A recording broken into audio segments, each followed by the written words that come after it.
वारकरी संप्रदायाचा इतिहास आणि संत साहित्यातून विश्वव्यापक मानवी जीवनाचे दर्शन होते. जीवनात आपलेपणाचे व अहंकारी भावनेचे बळ वाढते. अहंकाराला छेद देत संसार जिंकण्याची व संसार परमार्थ यांची सांगड घालण्याची शिकवण भक्तीतूनच मिळते आणि या मार्गे भगवंताला आपलंसं करून भगवंतापर्यंत पोहोचण्यासाठी भक्ती हाच एकमेव मार्ग असल्याचे निरूपण पुण्यातील हबप ज्ञानेश बुवा धानोरकर यांनी केले.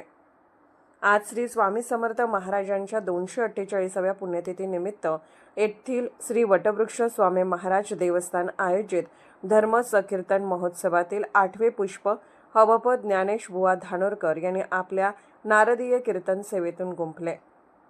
या कीर्तन सेवेत हबप ज्ञानेश बुवा धानोरकर यांना तबल्यावर सोलापूरचे प्रसाद कुलकर्णी, पकवाजवर पंढरपूरचे ज्ञानेश्वर दुधाने, हार्मोनियमवर ओंकार फाटक, टाळवर अक्षय सरदेशमुख यांनी साथ संगत केली. कार्यक्रमाच्या सुरुवातीस प्राध्यापक ओंकार फाटक यांनी स्वागत व प्रास्ताविक केले.